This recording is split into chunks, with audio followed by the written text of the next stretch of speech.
ជំរាបសួរបងប្អូនទាំងអស់គ្នាតាំងថ្ងៃនេះខ្ញុំមកប្រាប់បងប្អូនពីវិធីនៅក្នុងការ lock photo album របស់យើងនៅក្នុងរូបថតរបស់យើងណាអញ្ចឹងបើសិនជាបងប្អូនធម្មតាមានរូបថតអីមួយដែលយើងអត់ចង់ឲ្យគេឃើញរូបថតរបស់យើងណាអញ្ចឹងយើងអាចធ្វើការ lock ជាមួយនឹង photo album របស់យើងបានដោយអាច scan មេដៃឬក៏ដាក់ជាមួយនឹងលេខកូដអញ្ចឹងណាអញ្ចឹងបើចង់ដឹងពីរបៀបនៅក្នុងការ lock photo album កុំឲ្យគេចូលមើលរូបថតយើងបានធ្វើបែបណាចូលមើលវីដេអូនេះមួយខ្ញុំតាដើម្បីធ្វើការ lock ជាមួយនឹង photo album របស់យើងបានបងប្អូនត្រូវចូលកន្លែង photo album បន្ទាប់មកចុចកន្លែង menu នេះមកបន្ទាប់មកទៀតចុច setting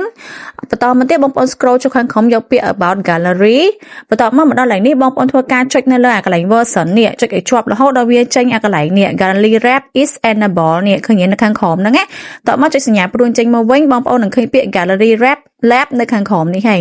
អូខេនឹងចុចនៅលើហ្នឹងទៅបន្ទាប់មក scroll មកខាងក្រោមដើម្បីមករកពាក្យថានេះ album entry lock ហើយចុចបើកវាមកបងប្អូនបន្ទាប់មកចុច OK បន្ទាប់មកទៀតបងប្អូនត្រូវការបិទចុចបិទជាមួយនឹងកម្មវិធីនឹងសិនណាហើយបងប្អូនទៅចូលនឹងកន្លែង gallery ម្ដងទៀតបន្ទាប់មកទៀតកន្លែងនេះបងប្អូនចង់ lock album មួយណា select លើនឹងទៅហើយបន្ទាប់មកបងប្អូនទៅចុចពាក្យថា more ចុចថា lock album តែប៉ុណ្្នឹងហើយបងប្អូនវានឹងជាប់ decode